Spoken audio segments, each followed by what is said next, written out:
Muy buenas tardes ya. ¿Qué tal, Carlos? ¿Me escuchan bien? Sí, te escuchamos ¿Fuerte y claro, claro? Rafa. Perfecto. Nada, primero darle las buenas tardes con todos, con todas, esperando que se encuentren muy bien en donde estén. Sé que están conectados en diferentes partes del Perú, incluso a nivel internacional, ¿no? Agradecer también a Equilibrium, ¿no? Para invitarme a este Congreso Latinoamericano de Salud y Desarrollo, a dar una ponencia, ¿no? Sobre el tema de bienestar y salud mental en tiempos de COVID-19 en plena pandemia, ¿no? Listo, si me dicen para comenzar, yo comienzo o hay algún paso previo. Vamos a escuchar a Geraldine con la presentación de tu Vale, brief y después empezamos, Rafael. perfecto. Adelante, Geraldine. Sí, como ya lo estaba mencionando Giancarlos, entramos a la última ponencia de este primer bloque. En estos momentos vamos a presentar al doctor Rafael Miranda con el tema de bienestar y salud mental en tiempos de COVID-19. Bien, el doctor Rafael Miranda es licenciado en Ciencias Políticas y Gobierno. Actualmente es investigador para la Universidad Continental y socio de la consultora Innovation for Development. Cuenta con más de 15 publicaciones en revistas internacionales de alto impacto. También es representante para el Perú del estudio Children's Wars e investigador asociado del Center for Experimental Social Science de la Universidad de Oxford para América Latina. Cuenta con un máster en Política de Desarrollo Internacional por la Universidad Nacional de Seúl, un máster en Estadística aplicada por la Universidad Rey Juan Carlos y un doctorado en Psicología, Salud y Calidad de Vida en la Universidad de Girona de España.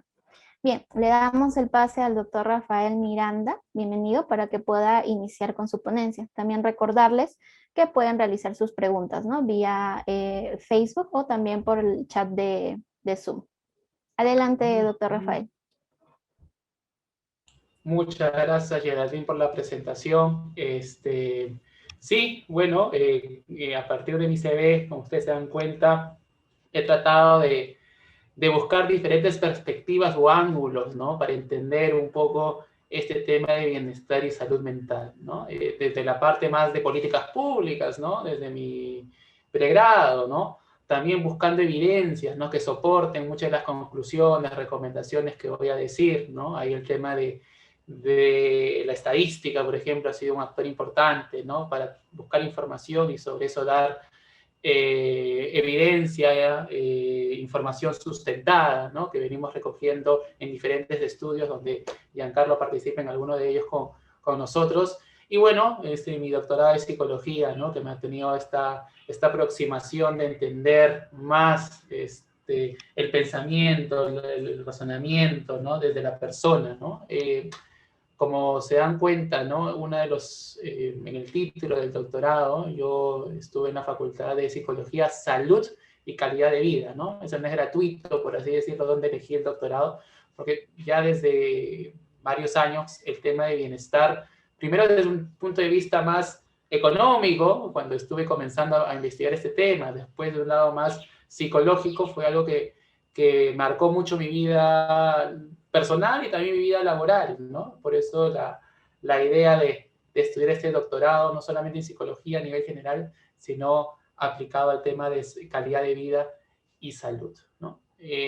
Yo voy a compartir con ustedes una presentación, probablemente sea un poquito más de 35 a 40 minutos. La idea es escucharlos también, si tienen preguntas, comentarios, animarlos, ¿no? Si algunos de ustedes están interesados en trabajar esta línea, ¿no? Yo comencé a trabajar en tema de bienestar ya hace más de 10 años yendo a una conferencia como la que ustedes están yendo, ¿no? Una exposición que me gustó bastante, que me gustó la terminología, cómo expuso en ese momento el expositor, valga la redundancia, y comencé a partir de eso a investigar un poco más, darle un par de vueltas, y comencé así poco a poco con otras lecturas, con otras conferencias, a ver un nicho que profesionalmente a mí me llena mucho, ¿no?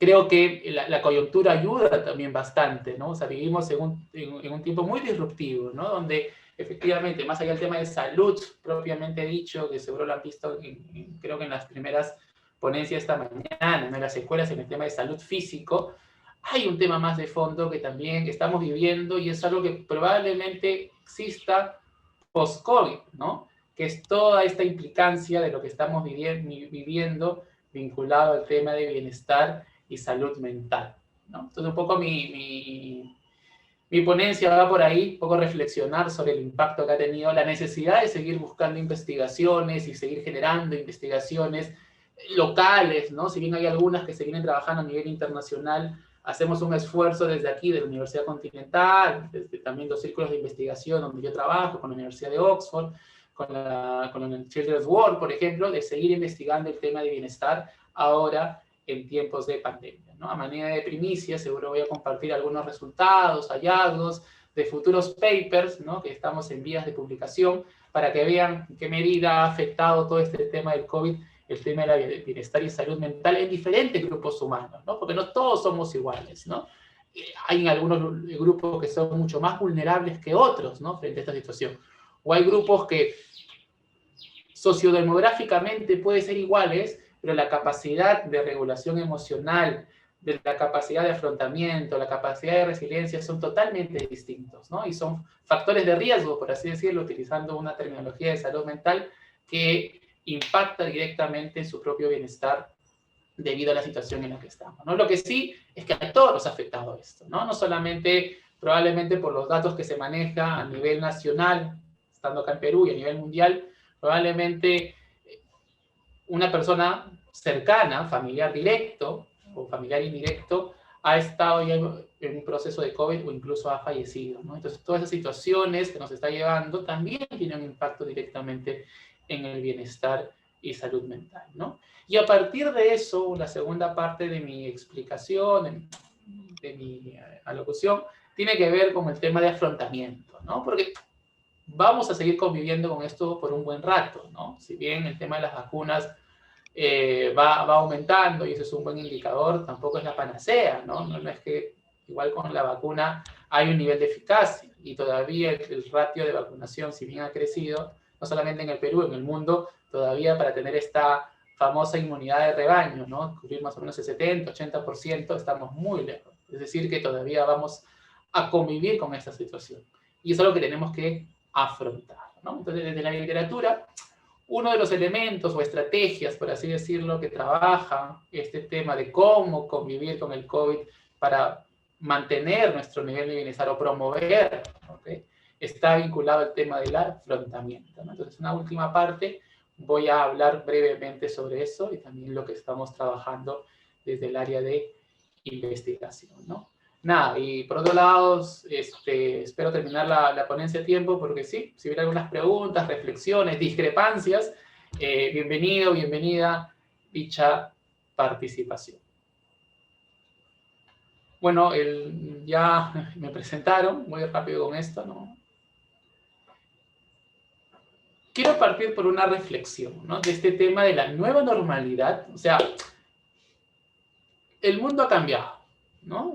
Y ha cambiado drásticamente y es un parteaguas lo que estamos viviendo de aquí al futuro, ¿no? Siempre uno, no sé si a todos, ¿no? Pero esta reflexión, me acuerdo mucho en las clases de historia, en el colegio sobre todo, que había tiempos muy álgidos, en el cual uno diría, oye, me hubiera gustado vivir en esos tiempos o en esas eras que son parteaguas, ¿no? Y cómo habrá sido vivir en la Revolución Francesa, cómo habrá sido vivir cuando estábamos en plena independencia del Perú, ¿no? O cómo habría sido vivir, no sé, pues en la primera Revolución Industrial, ¿no?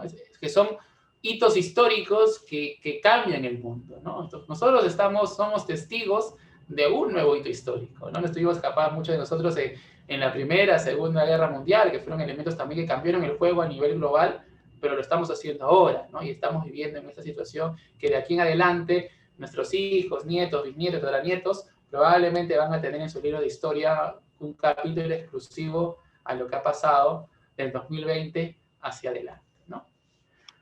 Deborah Kestel, que es una funcionaria de la Organización Mundial de Salud, acaba de sacar un reportaje que lo revisé hace poco, pero me quedé con esta cita, ¿no?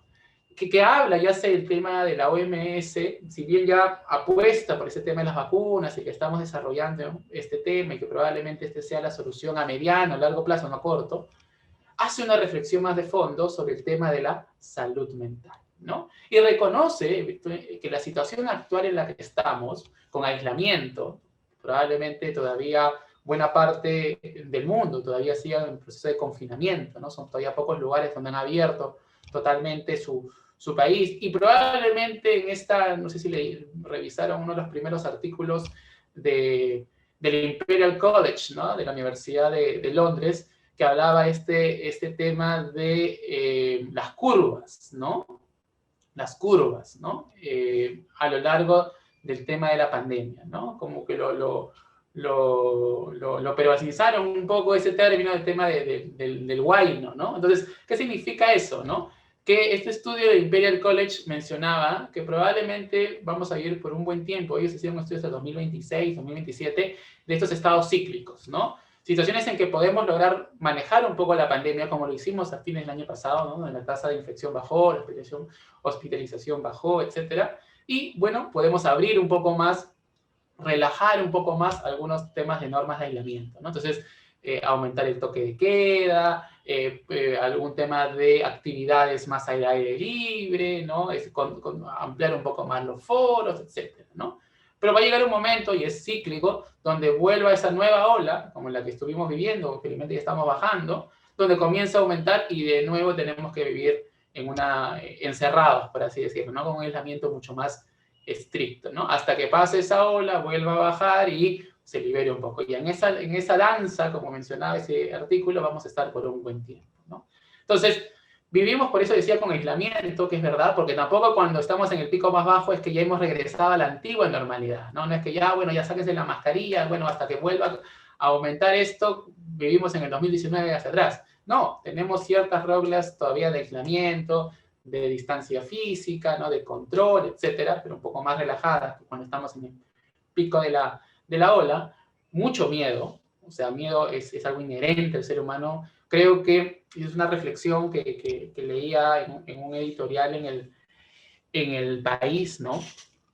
Que había un estudio interesante, más sociológico, psicológico, en la Segunda Guerra Mundial, que mencionaba que esta idea que uno tiene de la muerte, por así decirlo, en ciertos grupos etarios, imagínate gente de 40, 50, lo tenía muy lejana, ¿no? No era algo que en su pensamiento directo estaba, ¿no? Porque veía, digamos, que el ritmo, que su economía mejoraba, que la calidad de salud también mejoraba, ¿no? Que había muchos tratamientos para muchas enfermedades, ¿no? Y a menos que caigas con una enfermedad crítica, este concepto de muerte era muy alejado en el constructo psicológico y social de una persona, ¿no? Ahora han hecho un estudio reciente, muy parecido, ¿no? Pero más o menos 70 años después, 80 años después, y te das cuenta que esto ya es más realista, ¿no? Ya el concepto, incluso a mí me ha pasado, ¿no? Yo tengo 35 años, a partir de lo que he visto también compañeros de colegio, ¿no? Que se han enfermado e incluso se han puesto en estado crítico, ¿no? O conocidos o primos, ¿no? Que incluso lamentablemente alguno ha fallecido no muy lejano de mi edad. Uno comienza a tener esa situación de miedo e incertidumbre, ¿no? De donde evocar, por ejemplo, el tema de la muerte, que algo parecía tan lejano y hasta tabú muchas veces a nivel de conversación o a nivel de reflexión, muchas veces ahora se vuelve algo más común, ¿no? Y es normal, ¿no? El tema de la incertidumbre, ¿no? Es lo que les comentaba, ¿no? Oye, ¿en qué momento vuelve a crecer la ola? ¿O en qué momento vuelve a bajar? ¿O en qué momento, pucha, por fin vamos a salir de esta situación? ¿En qué momento le tocará vacunarme a mí, a mi papá, a mi mamá, etcétera? La incertidumbre también afecta a nuestro bienestar. Y la crisis económica, que ha ido acompañado a la crisis de la salud, bueno, aquí los que estamos en Perú hemos sido lamentablemente doblemente premiados, ¿no? La crisis económica ha desnudado muchas falencias que tenemos como sociedad económica, propiamente dicho, ¿no? El tema de la informalidad, por ejemplo, ¿no? En un mercado muy informal, donde a veces se confundía el emprendedurismo como una virtud propia del peruano, pero en verdad lo que hacía esconder es un tema de la carencia, digamos, de los derechos laborales, que es la informalidad, ha visto afectado fuertemente nuestra economía, ¿no? Más aún con estas primeras medidas, ¿no? de de aislamiento absoluto, ¿no? Gente que vivía prácticamente del día a día, ¿no? Entonces, ha afectado fuertemente también sus bolsillos, ¿no? Causará la próxima pandemia, mencionaba Débora, de la salud mental, ¿no? Ya no habla del COVID, propiamente dicho, sino habla de la próxima pandemia que está vinculada a la salud mental, donde para eso no hay vacuna, ¿no? A diferencia, bueno, pues es un nuevo virus que ha mutado, podemos encontrar a través de algún tipo de vacuna cómo neutralizarlo, cómo bloquearlo. Bueno, todo este tema que estamos generando, que lo estamos viviendo, pero creo que el efecto mayor en el impacto de nuestro bienestar y sobre todo en problemas vinculados a la salud mental, lo vamos a ver acá en 3, 5, 10 años, ¿no? Y lamentablemente tenemos que prepararnos para eso y estamos haciendo muy poco para hacer eso, ¿no?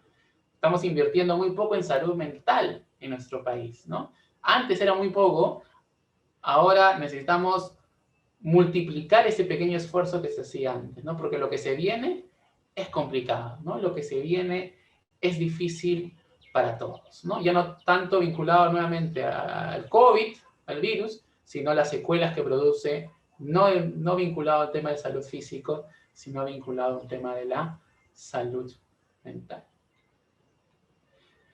¿Qué tenemos en cifras, no? Esto lo saqué del día de ayer, antes de, cuando terminaba de hacer esta ponencia, del registro de la Universidad de Johns Hopkins, ¿no? Vamos actualmente 168 millones de casos reportados a nivel mundial, oficialmente, ¿no? Recordemos que estamos más de 7.000 millones a nivel mundial. Ya vamos en 3 millones y medio de muertes producidas por COVID. Siempre hay un subregistro, ¿no? Este es con la data no de SINADEF, sino con la información que otorga el MINSA, ¿no? Ya nos hemos dado cuenta que hay una brecha muy importante. Así que no es de sorprenderse que este número se duplique o triplique a nivel real, ¿no? Y actualmente solamente hay 7 lugares libres de COVID oficialmente. No todos son muy pequeñas islas en el Pacífico, bueno, y Corea del Norte, ¿no? Que ellos viven en otro planeta, ¿no? Ahí no hay COVID, ¿no? Entonces, esto es una pandemia, pues por eso se llama pandemia, ¿no? Porque el tema se ha democratizado, para usar la palabra, a nivel, digamos, global, ¿no? Y los efectos generados de esto, algunos países con mejor preparado que otros, va a ser lo mismo, ¿no? Entonces, los efectos producidos al COVID, sucede lo mismo en Nueva York que en Purús, aquí, ¿no? Entonces, allá probablemente tienen mayores mecanismos para luchar con la enfermedad, pero llega un momento que no se puede, ¿no? Y desarrollan los mismos síntomas y lamentablemente en un porcentaje, si bien es cierto, muy menor, tienen desenlaces de tipo fatal, ¿no?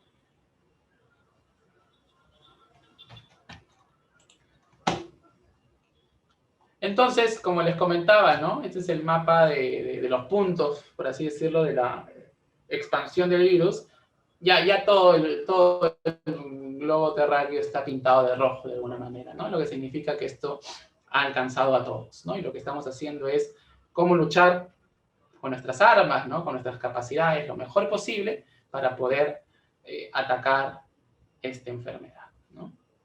En ese marco, quiero ya centrarme en el tema de bienestar y salud mental, ¿no? A partir incluso de esta cita de esta funcionaria de la OMS, ¿por qué es tan importante trabajar desde ahora el impacto que está teniendo todo el COVID en sí, todo lo que genera sobre el bienestar y en salud mental, ¿no? Y ahí quiero hacer un parteaguas a nivel conceptual, ¿no? Y tiene que ver con una tradición más psicológica que se ha estudiado mucho vinculada a problemas de salud mental, ¿no?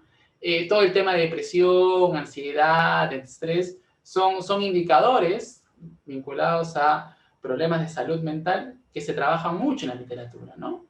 Sin embargo, hay otro elemento que tiene menos cantidad de años, pero es darle la vuelta un poco más a este tema, ¿no? Y es hablar del tema del bienestar, ¿no? Desde la vista mucho más positivista, ¿no? Positiva de la psicología, ¿no? Y ahí yo trabajo mucho el concepto de bienestar, sobre todo subjetivo, ¿no? Hay diferentes tipos de bienestar, depende a quién revises, ¿no? Si ustedes buscan, no sé, Ryan y Deci, por ejemplo, si ven algo de self-determination, autodeterminación, ¿no? Ellos, por ejemplo, Ryan y Deci discuten el tema de bienestar en un término más genérico, ¿no? Pero si revisas a autores ya más especialistas en esto, como Cummins, Keyes, Dinner, por ejemplo, ya establecen una definición más específica e incluso operativa del bienestar. ¿Cómo mido el bienestar? ¿No? Y es algo que puedo medir de alguna manera. Bienestar es igual que felicidad. Si estoy feliz es igual que experimento bienestar. Es parte de cuál está por encima del otro, etc. Entonces, el concepto de bienestar en la literatura actual, aunque esto está en debate, pero hasta ahora cómo se viene trabajando, tiene dos elementos, ¿no? El elemento más hedónico y el otro elemento, el elemento más eudaimónico, ¿no? Ojo, que están conectados, ¿ah? Porque ambos son parte del constructo de bienestar subjetivo, pero tienen estos componentes que tienen una lógica distinta, e incluso el tema del COVID afecta de forma distinta a estos dos componentes. El componente hedónico es un componente mucho más emocional, ¿no? Que tiene que ver con tus estados de ánimo, ¿no? Oye, ¿cómo te sientes, no? ¿Cómo describirías tu estado de ánimo el día de hoy?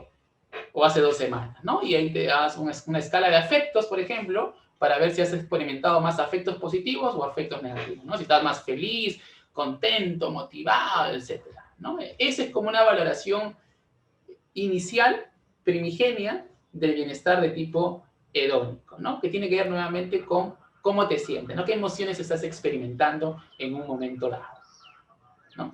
Esto fue como que la primera aproximación a la definición de bienestar, ¿no? Como un elemento netamente emocional, ¿no?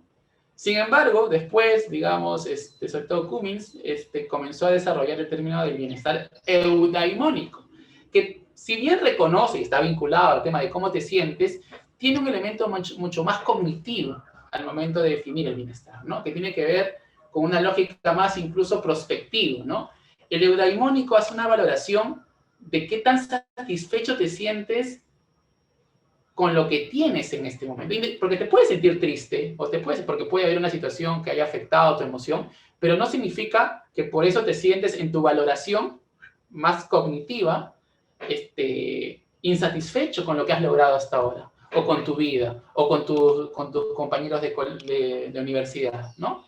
Hay elementos que tienen una reflexión más retrospectiva para tener una valoración de tu bienestar, ¿no? Entonces, el bienestar eudaimónico apuesta por eso, ¿no? Apuesta por cómo te sientes en este momento, como qué tan útil te sientes en un momento determinado, ¿no? Eso tiene que ver con el valor que tú estás añadiendo, por ejemplo, a la sociedad, ¿no? Por ejemplo, cuando te sientes alguien importante que aporta a la sociedad, ¿no? Por ejemplo, ¿no? Cuando un profesor universitario ve que su alumna sustenta su tesis, ¿no? Y su tesis al final logra ser implementada, el profesor se siente como ese orgullo, por así decirlo, experimentado, es un tipo de bienestar eudaimónico, ¿no? Porque siente, mira, lo que estoy enseñando, o lo que pude enseñar a esta alumna, está impactando no solamente en su vida, sino en la comunidad donde ella está implementando su proyecto. Ya, ese tipo de reflexión, ¿no?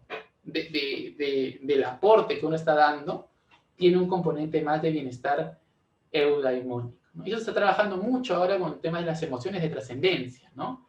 ¿Qué tan útil te sientes? No es una mirada más hacia ti misma, sino vinculado al entorno, ¿no? Porque nuevamente somos seres sociales, ¿no? Entonces, en la medida de cómo yo impacto en mi sociedad, también tiene un grado directo en mi bienestar, ¿no?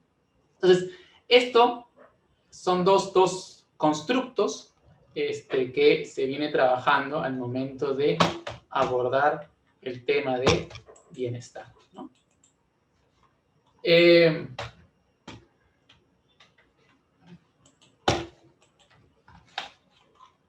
Aquí otro elemento clave al momento de apostar por este tema de bienestar está vinculado con los niveles o los grados, ¿no? Es decir, ¿cómo medir esto en diferentes grupos humanos o en diferentes poblaciones?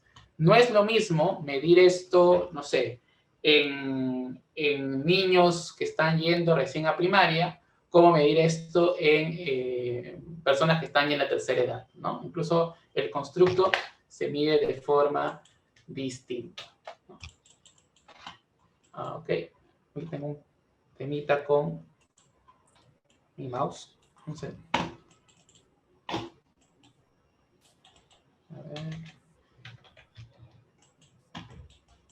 A ver, un segundito. Deme un segundito, disculpen. Claro.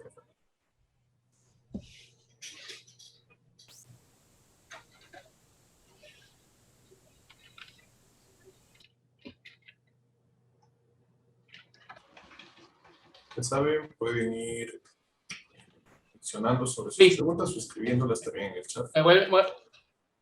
¿Me escuchan ahora? Sí, claro ¿Me que ven? sí, Rafael. Está bien, perfecto. Después un temita ahí con el mouse. Ya. Entonces, frente a esta situación hubo una respuesta al bienestar y salud mental a nivel nacional, ¿no? Así como hemos visto que se pintó el mapa mundial en puntos rojos, ya se entendía, digamos, desde la literatura que este tema, más allá de cómo afecta a la salud física, iba a tener un impacto en la salud mental. Entonces se comenzaron a desarrollar una serie de estrategias en todo el mundo a darle respuesta desde el componente más psicológico para abordar este tema, ¿no? Aquí, por ejemplo, en Perú, se trabajó con el MINSA, el tema de los chatbots, por ejemplo, o el tema de auxilio psicológico. Un poco, si bien no se podría, porque no estaba regulado el tema de la teleconsulta, ¿no? Psicológica, ¿no? En ese momento, lo que sí se apostó es por tener algún canal, ya sea un número telefónico, por WhatsApp, para hacer algún tipo de contención rápida o mínima en situaciones de problemas de salud mental. Recordemos que nuestro país tiene un importante número de personas que tienen problemas de salud mental, ¿no? Que experimentan niveles de depresión, ansiedad y estrés altos. Entonces, esto es como si fuera un Red Bull, ¿no? Lo que están pasando, ¿no? Esas situaciones que probablemente lo podrían haber medianamente controlado por la situación en la que estamos viviendo, ya se vuelve incontrolable. Entonces, requiere el tema de una atención inmediata, ¿no? ¿Cómo pueden lucir estos problemas de salud mental frente al COVID? ¿No? Esto lo saqué de una revisión sistemática de la OMC, ¿no? Cuando tú experimentas, por ejemplo, y eso es como una autoevaluación, ¿no? Incrementar el tema de la ansiedad e incertidumbre, ¿no? Cuando ya te sientes un poco más ansioso, comienzas a comer un poco de más, ¿no? Esta situación que estás dándole vueltas a la cabeza, lo que viene pasando con tu vida misma y con la sociedad y no puedes dormir, eso puede ser un indicador que estés experimentando algún problema de salud mental, ¿no? Sentir soledad y tristeza, ¿no? De forma permanente, sentir desesperanza y frustración, cambio de los patrones de comida y sueño, ¿no? Cuando ya no puedes dormir a ciertas horas, o comes, digamos, de más, cambio en el uso de sustancias, comienzas a tomar medicinas, ¿no? Para calmar tu ansiedad. Y todo esto genera una exacerbación de problemas de salud mental. Y es normal, y eso es una reflexión que hago cuando tengo estos espacios de socialización de estos contenidos, porque, o sea, lo normal es que te afecte, ¿no? Y que, no sé si experimentes todos esos síntomas o todos esos elementos, pero muchos de ellos, y todos los hemos pasado, ¿no? De alguna manera, no creo que ninguno haya pasado. Lo importante es estar atento a cómo te sientes, cómo te está afectando y cómo lo estás controlando, ¿no? Entonces, si ya llega un momento que desborda y es algo permanente, sí recurrir a algún especialista para conversar sobre ello y ver qué se puede hacer. Y muchos de estos elementos ocurren porque la solución, por así decirlo, que se da afecta a la salud mental y bienestar. ¿A qué me refiero? Que la solución que promueve para disminuir el tema del contagio de COVID inherentemente también afecta a la salud mental y bienestar, ¿no? Entonces es más complejo por eso, ¿no? ¿Por qué? Porque ¿qué promueve el tema de prevención del COVID? El tema del distanciamiento físico, el poco contacto social que podemos tener, ¿no? El hecho, por ejemplo, de no, por más que exista Zoom, WhatsApp, no es lo mismo, ¿no? Sobre todo en un país como el nuestro, que el contacto físico era muy permanente, ¿no? El hecho de que somos una sociedad de mucho afecto a veces, ¿no? Con las personas, con nuestros amigos, etc. El hecho de no solamente no poder verlo, sino cuando lo veíamos a la mamá, al papá, al amigo, el abrazo, ¿ok? El beso, por ejemplo, ¿no? Eso, por ejemplo, se ha visto fuertemente afectado como patrón cultural y que tenemos que cambiar, ¿no? Entonces, eso también genera algún problema vinculado al bienestar, ¿no? El impacto económico también, ¿no? Las pérdidas de medios de vida exacerban estas adversidades sociales subyacentes, ¿no? Y eso tiene un impacto directamente en la salud. Claro, te dicen, quédate en casa, me quedo en casa, pero ya, ¿y de qué vivo, no? Si no todos tienen esta ventaja de ser teletrabajo o de estar en licencia y recibir su sueldo, ¿no? Algunos tienen que salir a chambear, está bien, me estoy cuidando, pero ¿a costa de qué? ¿No? Y el impacto económico también va a tener un efecto en la salud mental y bienestar, ¿no? Si ves familias que no te alcanza el dinero que tienes ahorrado, o no tienes dinero ahorrado, y ves una situación de mucha precariedad en el hogar, te sientes, digamos, en la obligación de salir, a pesar que eso contravenga no solamente algunas reglas y leyes o normas, sino incluso tu propia salud. Otro elemento que nos ha afectado mucho es el tema en salud mental y bienestar, tiene que ver con la ritualidad a la muerte. O sea, la muerte, como hacía la reflexión inicial, está más cercano de lo que pensamos, ¿no? De lo que pensábamos hace un par de años, ¿no? Y siempre cuando una persona fallece y es querida, nosotros estamos acostumbrados a un cierto tipo de ritos, ¿no? De dar el pésame, de ir al velorio cuando teníamos, estar acompañar a la familia, no solamente en el velorio, sino al día siguiente, ir a hacer al Camposanto, ¿no? En caravana, despedir a esta persona, ¿no? Nuevamente dar el pésame a la familia, a los amigos, ¿no? Entonces había un elemento de acompañar en todo este tema, ¿no? Ahora, nuevamente, y entendemos desde la lógica de salud pública el por qué, se ha tenido que cortar ese elemento de ritualidad, ¿no? Mucha gente no puede despedirse propiamente de sus seres queridos, ¿no? O no puede acompañarlos, ¿no? Y eso también, obviamente, genera un impacto en la salud mental y en el bienestar. El tema de la familia primero, ¿no? Nos estamos volviendo seres muy, mirándonos muy hacia adentro, muy al núcleo familiar. Y está bien en parte, pero somos seres sociales, ¿no? El concepto de comunidad mayor a veces se ha venido a menos, ¿no? Hay un estudio más cualitativo que estamos haciendo con la Universidad de Lima sobre cómo el concepto de comunidad se ha trastocado, ¿no? A partir del tema del COVID, ¿no? Sobre todo en aquellos lugares más populares, ¿no? Donde el sentido de barrio, por ejemplo, tenía una impronta especial. No sé cuántos de ustedes viven en una situación como esa, ¿no? Donde se conocían muchos amigos de la cuadra, salían muchos, iban a la casa de uno de la cuadra, ¿no? Compartían, ¿no? Incluso el tema de fiestas, aniversarios, celebración, hasta para coordinar temas de seguridad, ¿no? Ahora, digamos, ya la unidad ya no está ahí, ¿no? Sino está en la casa directamente, ¿no? Porque estamos ahí metidos, ¿no? Entonces, eso también afecta el tema de la salud mental y bienestar, ¿no? Como les comento, o sea, y acá quiero pasar a un segundo punto, yo como docente investigador vengo trabajando en este tema, ¿no? Y sobre todo en épocas de pandemia, ¿no? Para ver cuánto afecta realmente, ¿no?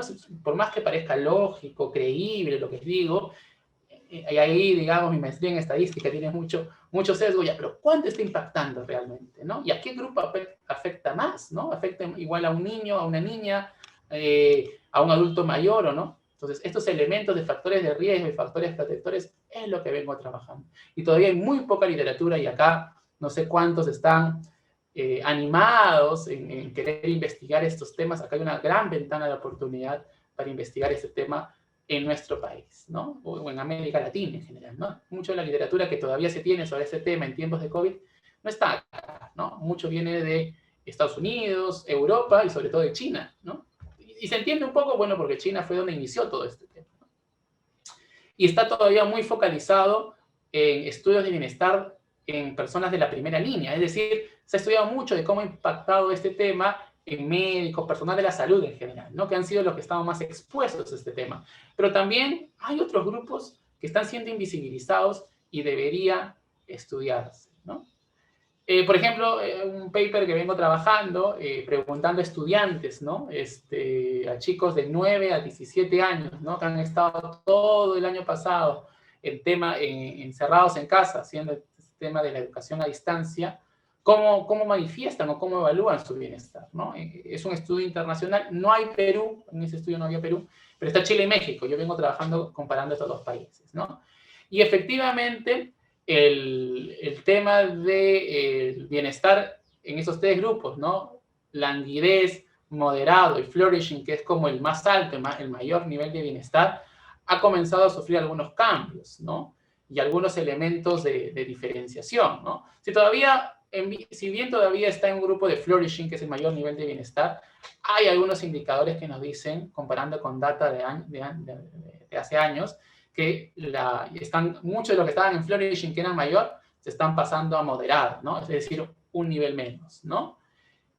Y algo que me gusta de este trabajo, ¿no? de este paper que estamos escribiendo, es que hay un término, no sé si lo han escuchado, hay una columna brutal del diario, de un diario español sobre el tema de la languidez, ¿no? Muchos de nosotros estamos experimentando languidez. Este concepto de languidez está muy vinculado al tema de bienestar, ¿no? Cuando te levantas, digamos, con una languidez, que tú lo puedes confundir con una pereza, ¿no? Cuando dices, pucha, yo no tengo ganas de hacer nada, ¿no? Uno mira por su ventana, el cielo de Lima, no ayuda para nada. Tienes una situación de ocio, entre comillas, ¿no? Que no tienes ninguna motivación para hacer nada, ¿no? O lo haces en modo automático, pero lo que estás haciendo no te está llenando, ¿no? No te está dando un sentido de vida, ¿no? Solamente lo haces, bueno, porque tengo que hacerlo, porque pucha, tengo que cumplir un deadline, esta es parte de mi chamba y listo, ¿no? Muchos de nosotros en este estudio están experimentando situaciones de languidez provenientes de la pandemia, ¿no? Porque ya no encontramos esa motivación, ¿no? Ya no encontramos muchas veces esos espacios, digamos, de socialización que ayudaban, digamos, a experimentar un mayor nivel de bienestar, ¿no? Hay un libro sobre ritualidad en tiempos modernos, muy importante, porque vincula el tema de bienestar a los ritos, ¿no? Y nosotros somos personas de ritos, ¿no? Y al verse trastocado eso, tiene un impacto directo al bienestar, ¿no? Muchos de nosotros acá tenía ya como un rito al momento de ir a la universidad, no sé cuándo estaban aquí en la universidad en tiempo presencial o ir al trabajo, ¿no? Se levantaba, tomaba desayuno, sabía que tenía que ir acá, bueno, y llegaba y hablaba con mis dos mejores amigos, ¿no? Y hablábamos un rato, de ahí íbamos a clase, de ahí salíamos, íbamos a comer algo, íbamos no sé, pues a almorzar, a descansar un rato, de ahí íbamos a la biblioteca. Entonces tú tenías un rito que más o menos era predecible, ¿no? Ahora ya no, y se ha visto trastocado totalmente a partir de lo que estamos viviendo, ¿no? Otro estudio, esto ya está por vías de publicación, que hemos hecho, es asociar indicadores de salud mental con una población interesante, que es con efectivos policiales, ¿no? Que si bien no son en nuestro país de primera línea, por así decirlo, aunque ya han sido vacunados y se consideran de primera línea, uno pensaba, primera línea, bueno, no, es el médico, la enfermera, ¿no? Pero los policías también, y ellos han tenido un rol muy importante, ya ha sido uno de los, después del gremio médico, el gremio de policías ha sido el gremio que ha tenido la mayor cantidad de muertes productos de COVID, porque han estado en la calle, literalmente, ¿no? Patrullando, verificando, controlando, etc. Y ellos también obviamente son seres humanos, ven las noticias, ven que sus compañeros también están muriendo, experimentan altos niveles de ansiedad, miedo y estrés frente al COVID, ¿no? Entonces, lo que hice acá fue un estudio experimental con grupo de control y grupo de tratamiento, y hice una intervención a través de mensajes de texto, ¿no? De mensajes de texto que promuevan el bienestar, para ver sobre eso, los niveles de ansiedad, miedo y estrés, si disminuían o no, ¿no? El proyecto tuvo resultados importantes, efectivamente disminuyó de forma significativa, pero aún así los indicadores eran bien grandes, ¿no?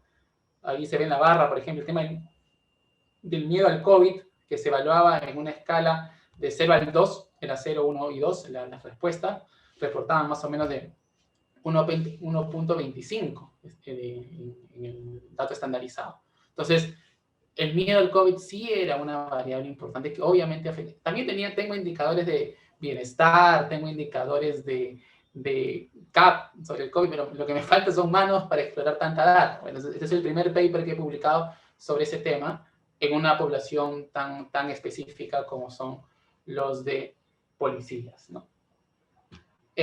También vengo trabajando en otro paper sobre el tema de los docentes, ¿no? Otro tema que yo trabajo mucho en el sector de educación.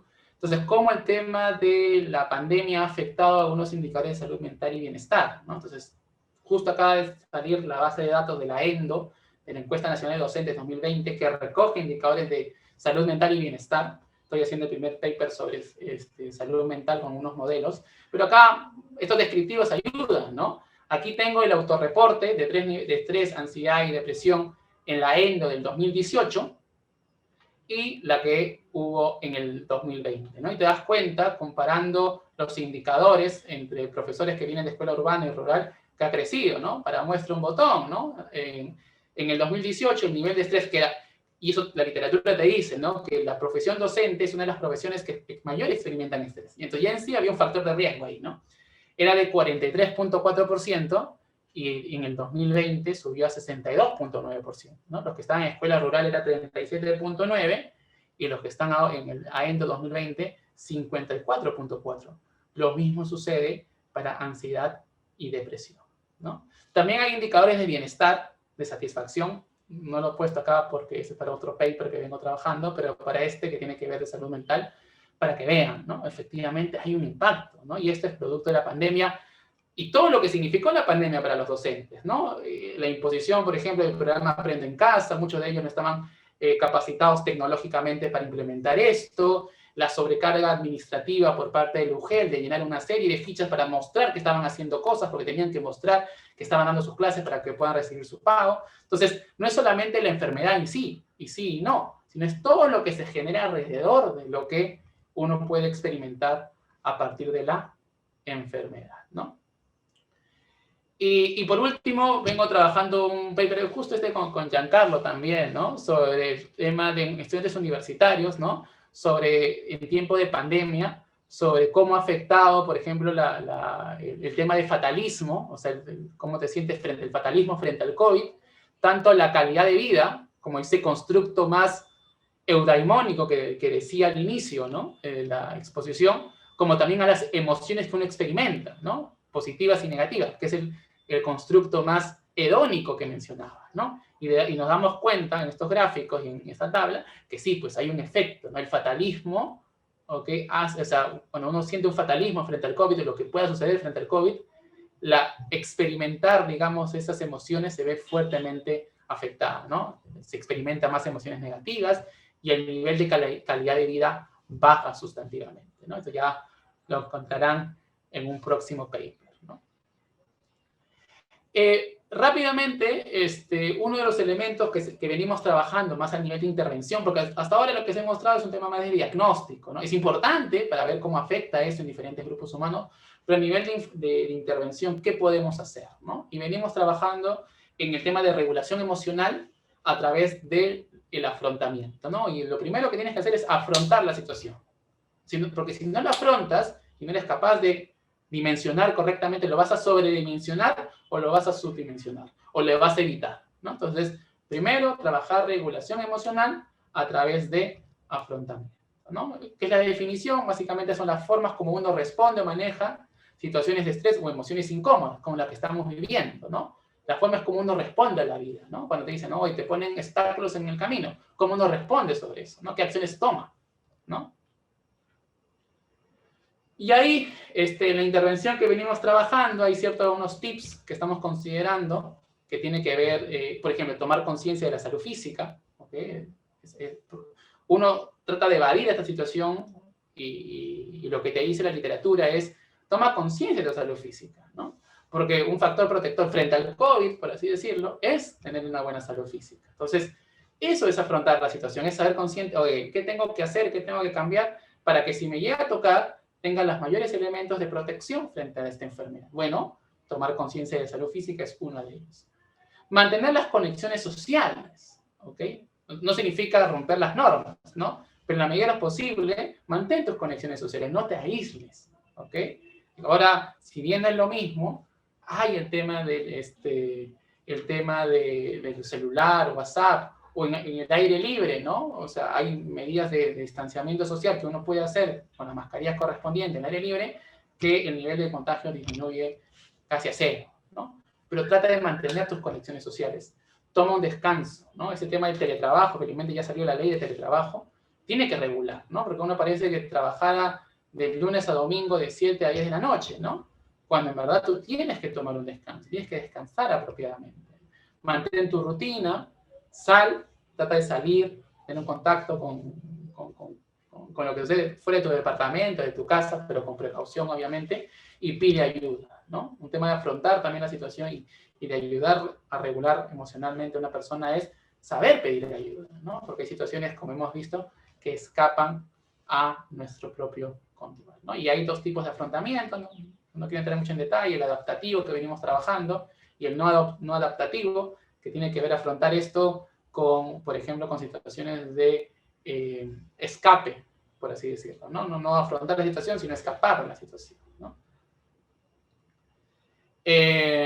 ¿Cuáles son las consecuencias de no afrontar los problemas de forma adecuada, ¿no? En tiempos de COVID, hay una angustia prolongada, ganancia a corto plazo, dolor a largo plazo, ¿no? Uno piensa que, bueno, como estoy evadiendo la situación y no estoy afrontando, en esos 5 minutos me siento bien, porque es como que me bloqueo mentalmente, pero después esto va a generar dolor a largo plazo, porque vas a tener que afrontarlo, y lo que no supiste resolver en un primer momento, después te va a costar 6 veces más, ¿no?